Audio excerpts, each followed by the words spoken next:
Welcome to my talk on Are Intellectual Property and Privacy Still Relevant? Or maybe the other way around. I'm Chris Hazard, CTO and co-founder of Howso.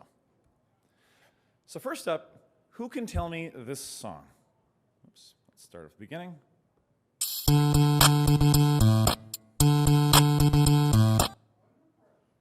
Under Pressure. Any other takers?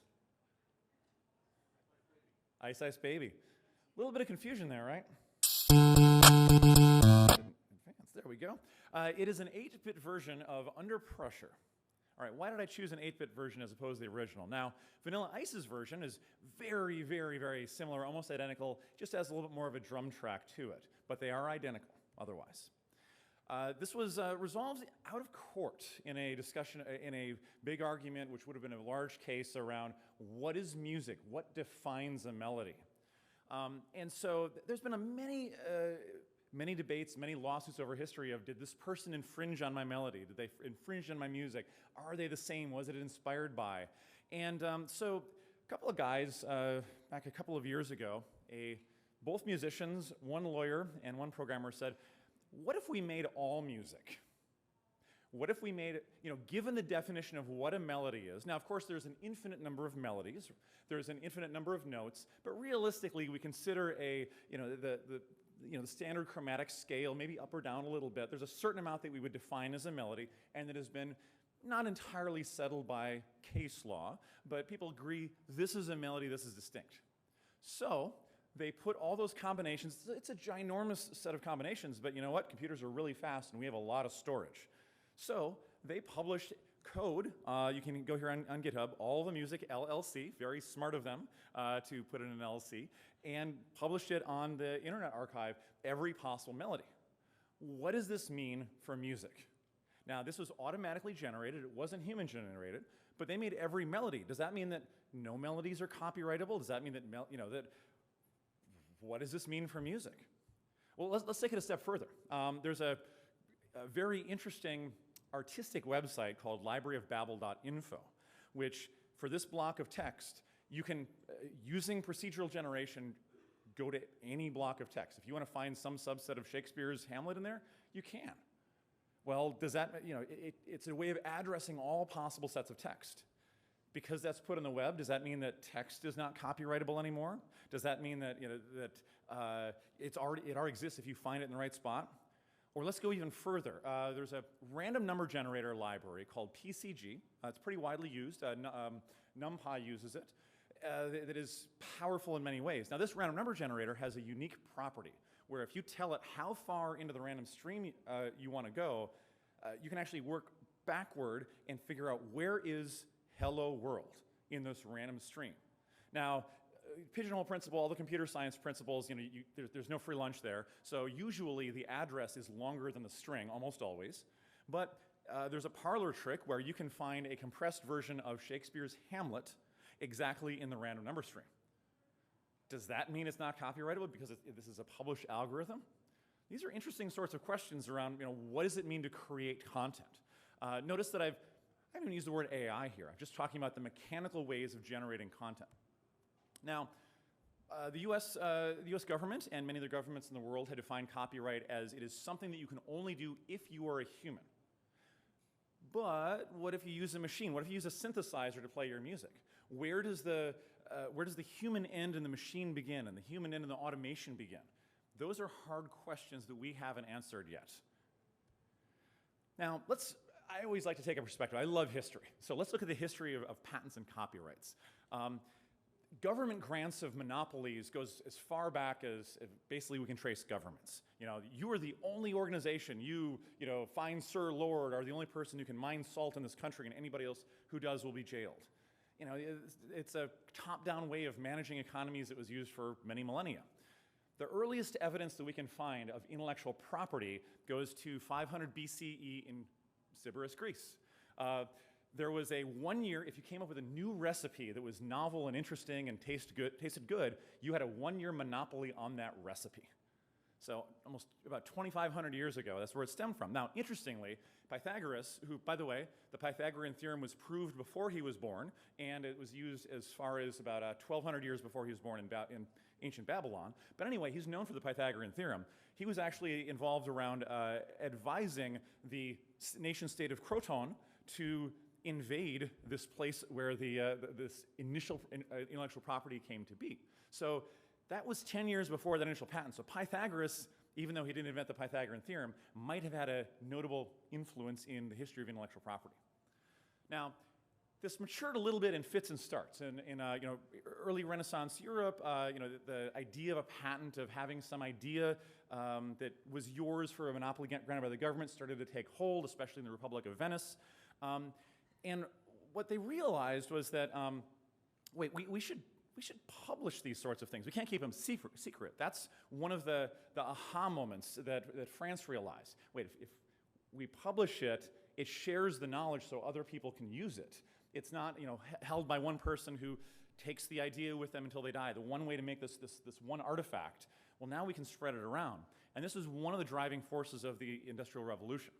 And the patent and copyright systems started to look relatively modern, in the late 1700s, where, especially the founding of the U.S. and these sort of things, they all came together. Now, we're here because we like open source software. Well, what's the history there of intellectual property law? 1965, sure, why not? First software patent. Let's do it. And then, no, and not even close. Diamond versus Deere was the one that said, no, software is not patentable whatsoever. And then it took quite a while, right? It took like 13 years until patents became, allowable again. And we've been meandering back and forth, Bilski, Alice, these sorts of things, like what is patentable, what is not. It's a tricky problem. And is software patentable elsewhere? Well, Europe took a little bit of a different messy trajectory with it, just like the US. China, mostly, but follows physical processes. South Korea and Japan, sure. And everywhere else, it kind of depends. There's this hodgepodge mixture of is software patentable and how would it be patentable? Now, what led to the fact that software is both now patentable and copyrightable? If you notice here this blip, so not even, no patents, not even close, 1981. 2 years later, there was a court case around firmware, around BIOS. Another company, Franklin Computer, copied some of Apple's BIOS. And they said, no, this is copyrightable. They won. So Apple paved the way for saying software is copyrightable, but part of the reason they won was because it wasn't patentable, so we had to have some protection for it. But then later on, people said, well, actually, these patents have value. So it's been this moving back and forth between not answering the question that led us into this weird state where we are today, of this superposition of what controls and what governs intellectual property around software. Oh, and by the way, this was 5 years before the US ratified the Berne Convention of 1886. We were just a little late to the party on there in the United States. The Berne Convention, if any of you remember, is all rights reserved, seeing those things all over in the United States. That's because we were not signatories of the Berne Convention. So things were not automatically copyrighted.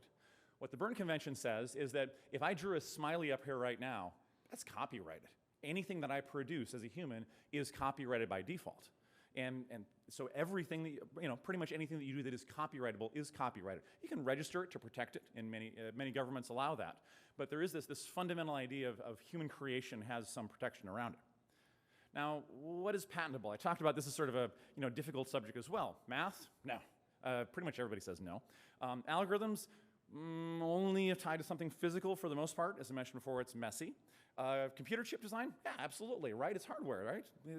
But what if you have a general purpose computer and you emulate that specific design? Well, no, that's absolutely not patentable. So we've got some weird boundaries here and hard questions to ask. And genes, that's an even crazier mess. If you've got a gene in yourself, in some countries, if it was discovered, in some countries, if it was invented, in some countries, if you had a process to extract that gene. Well, as we're learning, genes are basically code, but they're also hardware manifestations of the code too. So where do these lines get drawn? Now, let's look at AI, right? This is in the AI track. One of my favorite definitions of machine learning is compression with generalization. So you got a bunch of data, a bunch of images, a bunch of text. Let's make a smaller model that can generalize it. And we can ask the same things we do about compression ratios of, you zip up some text. Well, how big is the model compared to the training data? And it's a little bit crude, right? It's not exactly a one-to-one of compression, but it's close. Diffusion models, think about stability, Midjourney, those sorts of models, they often get 15 to 1 or 50,000 to 1 or even beyond that in terms of compression ratios. That's a huge compression. There can't be much in there, right? They can't have memorized much. Well, it turns out that they actually do memorize sometimes. The images that I'm showing right here, the bottom one were reconstructed from the model. So the model itself was memorizing all of these images. They're embedded inside that model. Now, imagine you're in the games industry, and imagine you're like, oh, I heard that drum beat. That was a sick beat, awesome. So you sample that and you put it in your game and you ship it. That's fair use. Pretty much everyone would agree to that, as long as it's small enough. But imagine that instead of snipping that one drum beat, you took the whole song and plopped it in your game and then distributed it to everybody. Now, if you did that and someone said, hey, if you do this one thing in the game, I can listen to the whole song, you're probably liable for copyright infringement. What if you do this with a model? If you have that compressed in there and it has that copyrightable information in there, is that a sufficient transformation to say that it's not copyrighted if you can pull it back out? I think these are hard questions we're also still wrestling with. Now, some of the large language models, especially the ones that have high efficacy and high knowledge in different domains, like, let's say, GPT-4, ChatGPT had a ratio of 7 to 1. If you put text into you compress it into a zip file and you measure what's the compression ratio, that's not that great. So you can imagine how much memorization it's done, but what is it memorized? Good question. Where did the data come from? Was it rightly used? Was it from a pirated website and used improperly in the training? Are you sure? And suppose you do learn from all this information, and suppose you have a really strong argument that you did a transformation to it, so it's not the original data, what's a sufficient transformation, and what if you ship that model outside of your organization and you hand it off to somebody else? Does that count as an infringement? All of these sorts of questions we're going to start to wrestle with because they haven't really been answered. And there's blurry lines everywhere. I mentioned, how much is algorithmic versus physical? Where are those lines? How much of a human versus a machine does it take to influence whether, who created what? What if I gave it the prompt? Well, that's not enough to call it a copyright. Could I copyright the prompt? Could I copyright some combination thereof? What if I used an image editor to change it a little bit? Where does that begin and end? And also libel. If you've got a model that says really slanderous stuff, really bad stuff about somebody that is entirely factually incorrect because maybe it was trained with data before that person was exonerated or whatever happened, who's responsible? Who's running the model? Who's publishing it? What if it's out there in the wild? What about the right to be forgotten? Now, I asked a lot of questions. Now, let me come with some possible answers here and some interesting things. I'm a mathematician. I'm an applied mathematician who likes to bring math in places you don't think it fits. So here we go. One of my favorite proofs, theorems in economics is called the Meyerson-Satterthwaite theorem. Has anyone here heard of it? Let me see if there's any. Awesome, 2. I think that's the most I've ever seen raised in an audience. Awesome, good for you. So the Meyerson-Satterthwaite theorem is arguably one of the most powerful theorems in all of economics. It's a negative proof. What does that mean? Good, fast, cheap, pick 2. That's a negative. You can't have all 3 at the same time. It's one of those, but for exchange. Now, if you have 2 agents who can trade, let's just start from the basics. You can't simultaneously have the following 4. Budget balance. That means that you're not pumping money into the system from outside. You're not, subsidizing it. Second one is incentive compatibility. That's us game theorists using fancy words for, are you honest? Are you actually divulging what your actual preferences are? Third one is efficiency. You're allowed to trade if you want to. If someone says, no, you can't trade, that's not efficient. That slows down the progress of transfer of goods and services. And individual rationality. That means someone's not going to take your thing and give it to the other person. That means that you'll only trade if it benefits you to do so. Let that sink in. You can't have these 4 things at the same time. That's a very powerful result and actually shapes and forms many, like all of the economies around the world. Anywhere where you have agents that are not aligned in their incentives and they have differing goods and wish to trade or make it more efficient, you run into this constraint. Okay, maybe I know something about optimization. I know you don't always hit the constraints. How often does this really apply? There was a cool paper by Offman and Sandholm a few years ago that made some assumptions and sampled some different spaces. How often do we actually run into this? And they found that it's actually most of the time you bump into one of these constraints. Now, often you can solve it with a small subsidy, but do you want to give a small subsidy to every trade? It's still a very hard constraint. If you scale this up, okay, that was just 2 agents. There's theorems that show, let's apply this to an economy. The general ideas still hold. So there's some interesting constraints here. I don't know, all of our incentives are not perfectly aligned, like almost no 2 humans are. But what's interesting about it is us as humans, and also even the cells in our body, if you collectively form together, if you select into organizations where your incentives are aligned, you don't run into these constraints, which is why organizations can flourish. Because if you hire a lot of people, or you bring a lot of people into your community that have these alignments of incentives, then you don't run into these constraints. You can be efficient, you can have the fluidity, but only so long as your incentives are aligned. You can even think about the human body or any animal body in the same way, that all of our, you think about the cells, like we're building cells that do nothing but walk or march into your stomach to get eaten by stomach acid to protect the rest of us. Only the stem cells are allowed to reproduce. We're a very regimented, very authoritarian body. The incentives are aligned around everything in us. But that's just like one extreme example here. Now, you might be starting to connect the dots. Okay, we've got all these questions about what is intellectual property. If you're thinking it has to do with incentives, you might be right. Now, what does it mean? All right, so intellectual property, in general, we can think about it as something you can copy very easily.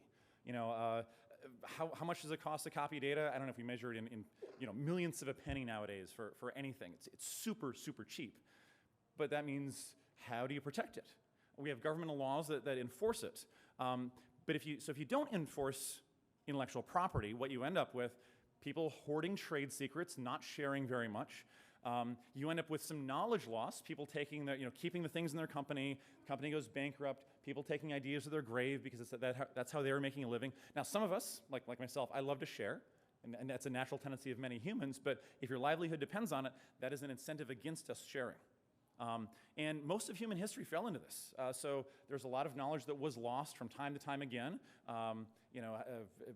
How to make concrete, how to fly rockets to the moon, various aspects in the oil and gas industry that have been lost or almost lost. We get these large debts. Okay, so let's enforce IP. Let's make everything very regimented, very strong.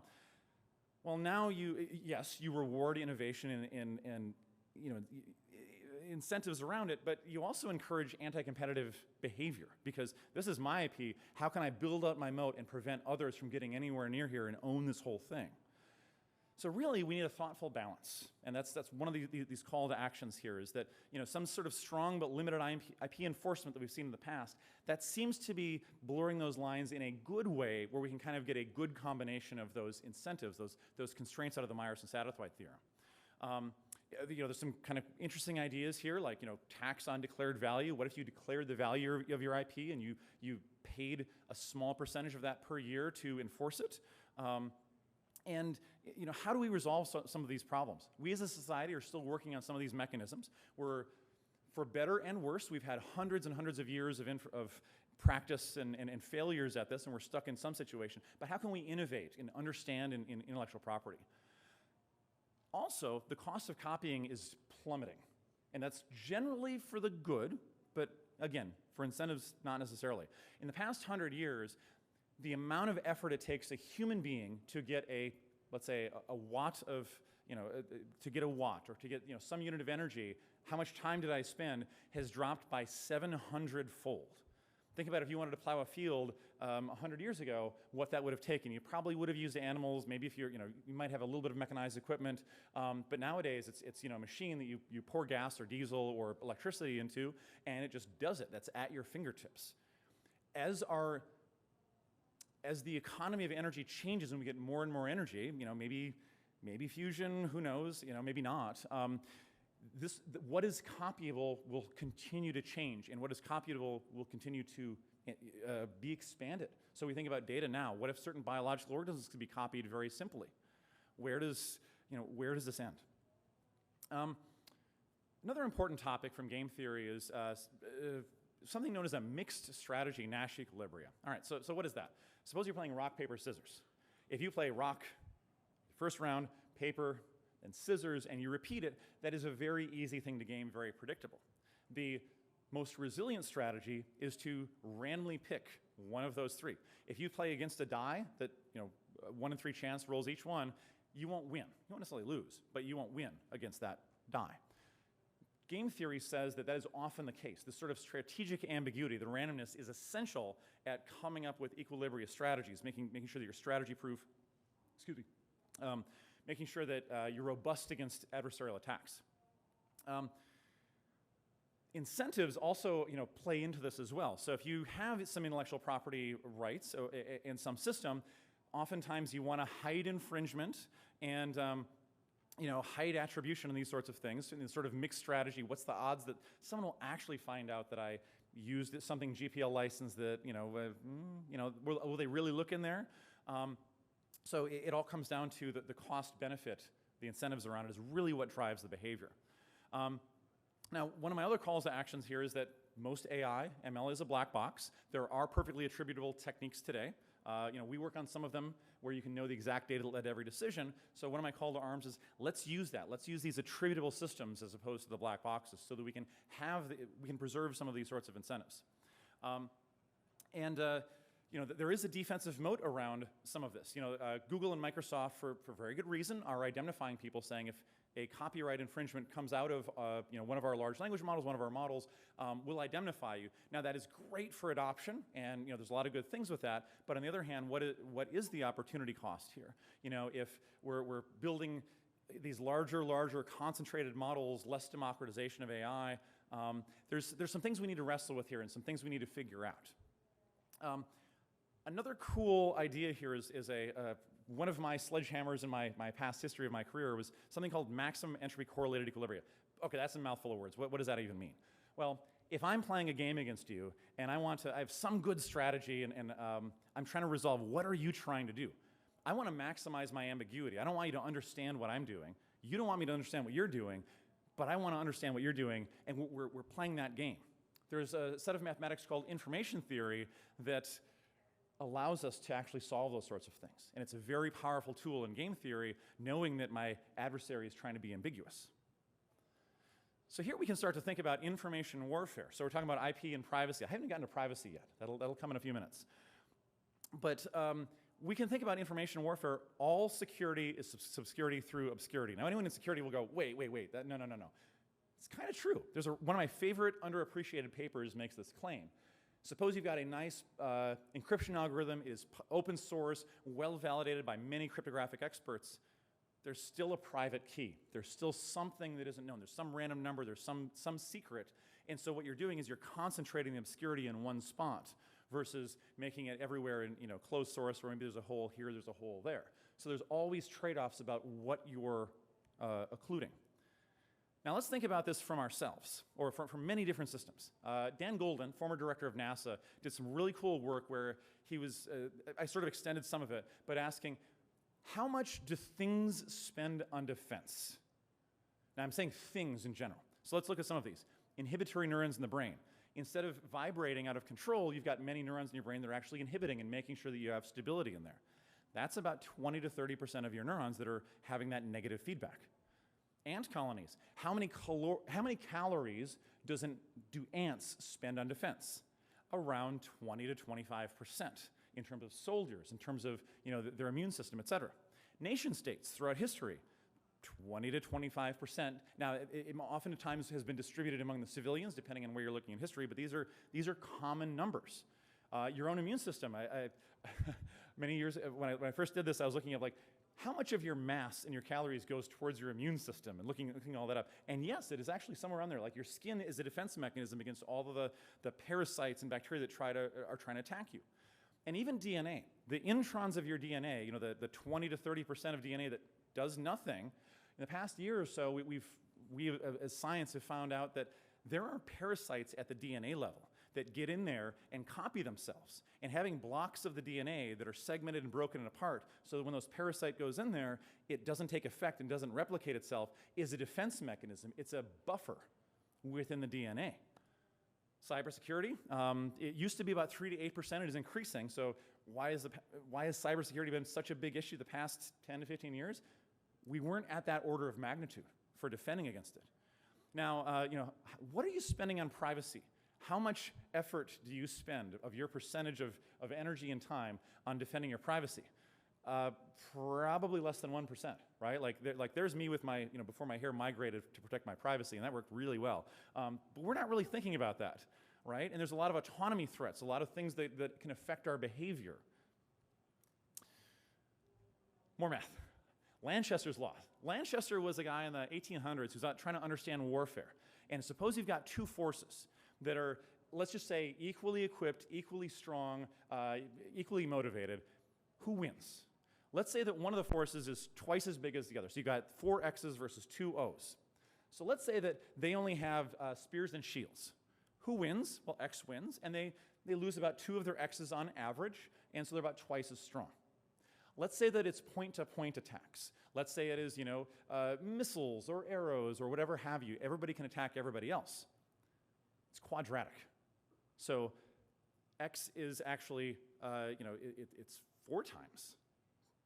Now, if you notice, a lot of militaries around the world will use ROE, rules of engagement, ratios of 3 to 1, so you're about 9 times stronger than anything you fight. That's pretty standard, because you always want to win and minimize your losses. It's an asymmetric advantage. Let's take this to cyber and social. So now imagine, instead of attacking, the X's and O's are attacking each other, they're getting defeated, destroyed, whatever. Imagine that in cyber or social, I flip it. This machine now becomes part of a botnet, or this person who was maybe kind of neutral, leaning this way before, is now this way, right? Like, suddenly they like VI.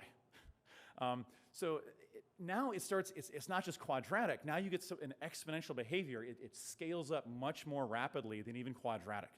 So now it becomes an infinity divided by infinity sort of scenario, and the velocity is what wins. The velocity is what dominates the information war. And there's some cool results in cybersecurity as well, looking at how do we manage, given the cost and likelihood of infiltrating a system, what is the likelihood that an attacker will attack it? And this is all economics as well. Now, in AI, the same thing holds. If I want to attack an AI, it's not that different than what cyber went through about 10 years ago.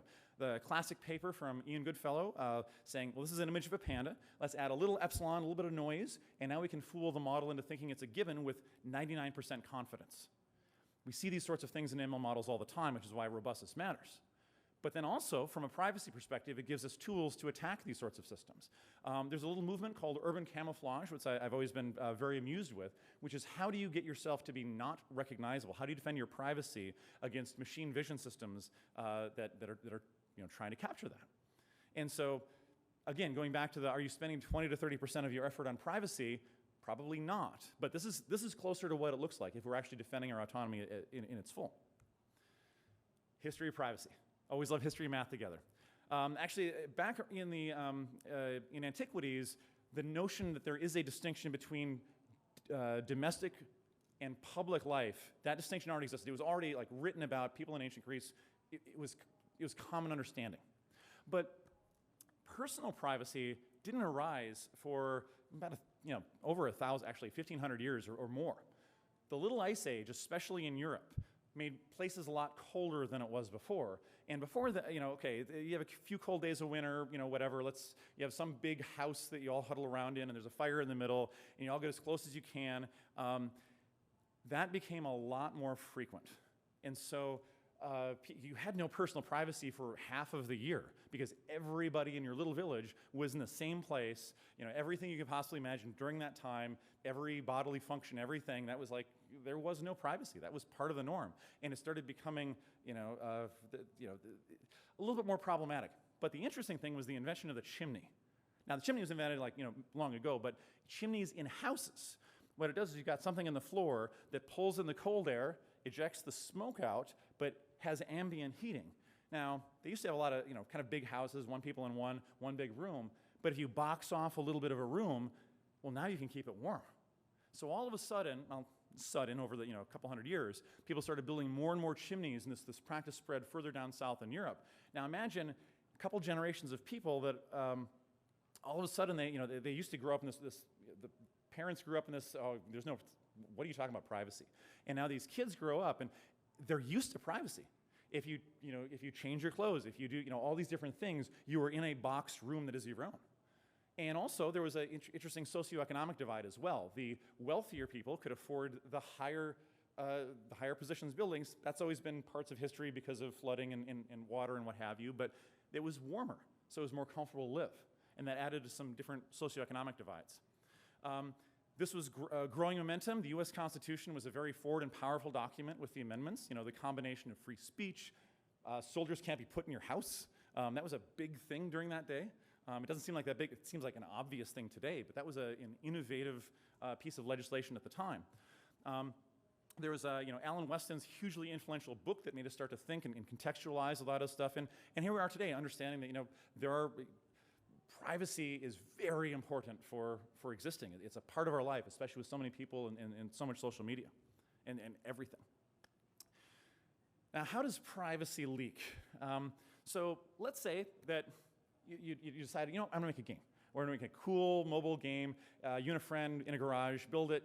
You sell 500 copies. It wasn't kind of a waste. So you sell it to some other company that is pulling it into some large meta model, some model that's learning all sorts of things about consumers and supply chain. Now, let's say that you wanted to do the right thing. You wanted to make a really good game. You were collecting some IP addresses or some sort of information about who the person was. Maybe it was as best you could get. Maybe it was an IP address because there's some good privacy in some aspects of this technology today. But you collected information about when they played, their scores, things you could make the game better. It's all good for a great reason. So you sell this to the meta model. Now, it just so happens that people who are depressed tend to more correctly value certain positive utility events than people who are not depressed. People who are dieting tend to have slight performance changes at certain times of day where they'd normally be eating. And there's some scientific evidence that, to show some of these. Is it perfect? Is it perfectly reproducible? Maybe, maybe not. But if you get enough data, you can start to ascertain very deep information about, psychographic information, all sorts of deep stuff about people from models that were built from data that was built for good reason, that seems to be benign. You don't necessarily need to send the data back to a centralized location. You can say, if the person matches this pattern on the local device, show them one thing, influence their behavior. And even just 4 spatio-temporal points are enough to uniquely identify virtually everybody. Or if you just take, what are the 3 or 4 centroids? You've got maybe your home, maybe your best friend's home, your school, your work, whatever. A few of those points, you find the centers, just the lat longs. That uniquely identifies virtually everybody as well. Even identical twins can't escape that. So going back to the incentives here. So there's a number of auto insurers around the world. A lot of them started in the US. Progressive was one of the first, if not the first, who give you a USB stick to plug in your car. Now, it measures all sorts of telemetry, and they say, we'll give you a discount if you let us collect this so we can encourage safe driving behavior. Great. But people have found out that if you do a hard brake, if you brake really hard, you will increase the insurance premium by the most. Okay, so if you do a hard brake, drive 30 extra miles around town, increase wear and tear in your car, increase greenhouse emissions, waste your time, increase traffic, but you'll reduce your insurance premiums. That's not so great. Or you can find discussions on Reddit, people saying, well, I was driving the suburb, the kid ran out, I didn't want a hard brake because I'm conditioned not to do that. Another lesson from the early days of COVID, when the first year, 2020, universities said, we want to do the right thing. We want to protect our students. We want to give them an education. We want to try to do everything right. So let's offer free tests to the students. This is before free testing was more widespread. But the problem is the universities knew who had COVID and who didn't because they got the results as well. So you'd have students who are like, well, I really need to attend this class, for whatever reason, or I want to attend this social function. I'll just wear a mask. It'll all be okay. I can manage my health better than everyone else. So there was this misalignment of incentives here that created a lot of college students who would go out and get the tests off-site, even though they paid for it, or they borrowed money to pay for it, or whatever it happened to be, to avoid this perverse incentive. So privacy is fundamentally all about incentives. That's why it matters. Why should I care about privacy if I don't care about privacy? What kind of world do you want to live in? It might be great to get the utility out of something, but what will that mean in 6 months, in 6 years, in the next generation? There are differentially private mechanisms. There are very strong techniques. If you're not familiar with differential privacy, I highly recommend you go read up on it. It is a very strong way Not the only way, and you've got to, there's a lot of things you have to do nuance and right around it, but we can protect a lot of that and still get value out of our data.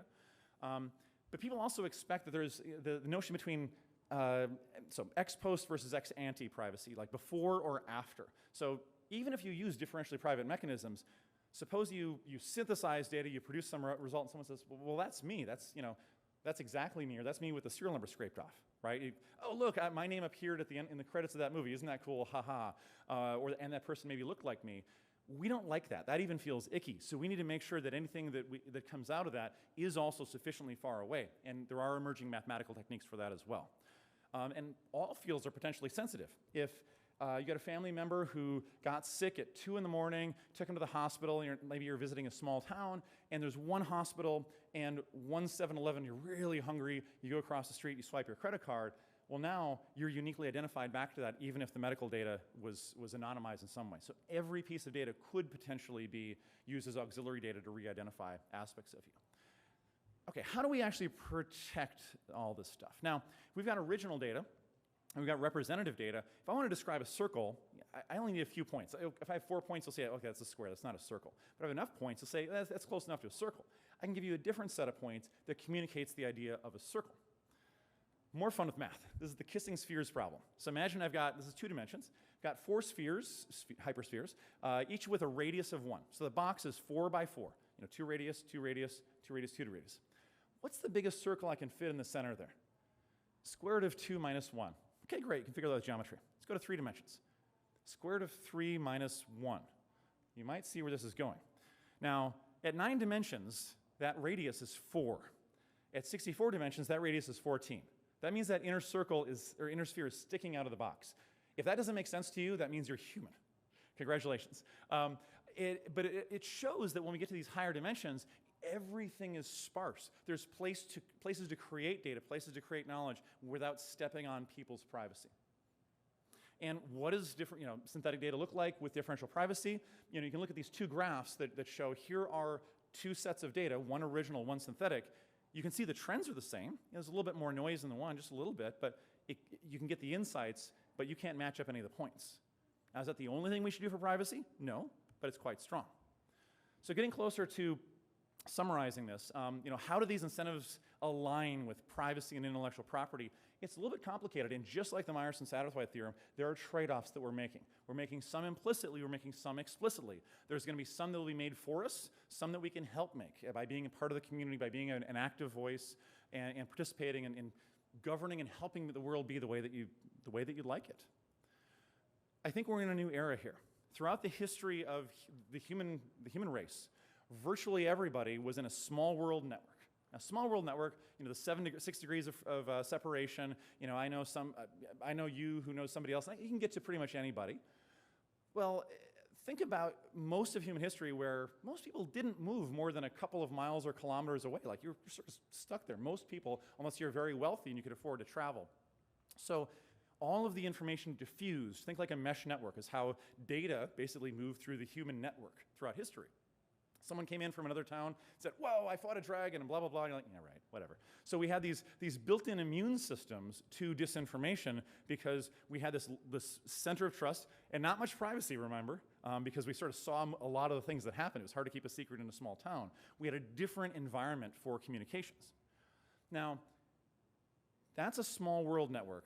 A scale-free network is one where the more traffic, the wider the connections. So a city is a poor approximation of this, many large cities. So you've got little gravel roads way out in the distant suburbs that can hold small amounts of traffic at low volume. And you've got these massive 10-lane highways or more in the main conduits of the city. So you'll take this little gravel road to this small road to a main road to the highway to get across back to this other one.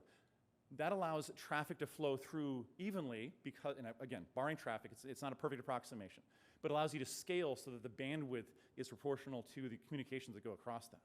What we have done since the printing press, the power transaction revolution that led to the printing press becoming economical, and all of that, is we've slowly moved towards from a small world network to a scale-free network of communication, especially with today. The internet was one of the bigger pushes for it, but with social media, we're getting more scale-free. What AI does is it now gives us content at scale. We've never seen that before. This is a new territory for us as humans. So how do we manage it? And how do we deal with these, the privacy, the ambiguity, and the incentives, and also incentivize people to create? So sort of to conclude here, are privacy and intellectual property still relevant? Absolutely. I think more than ever. We have to take control of them. We have to understand them. We have to be thoughtful about the systems that we create. Provenance and lineage of data are very powerful. Like, where did I get this data from? How good is it? We should know those sorts of things so we can attribute. But if it's private, we should break those chains. But be thoughtful about how we break it, why we break it. There's pros and cons here. So, like, Google's web integrity, pushing for, okay, let's control the browser so we know that the information is coming in is good. Let's make sure that the content is good, prevent bad actors. But on the other hand, there's privacy and ambiguity, and making sure that you can speak up and you don't get pushed down. So these are tough things that we need to think through. Pure solutions usually aren't solutions. Let's be reasonable. Let's protect human dignity. Minor call to action. There's in room 301 at 2:45, the Open Source Initiative is beginning its a working meeting of defining what does open source AI mean. So you today here can be part of that conversation, help guide what does intellectual property, what does privacy mean, what does open source mean for AI, how do these things interfold? And not just here, but take a call to action with your local governments, with your national governments as well. So with that, I will thank you, and I've got a couple minutes for questions.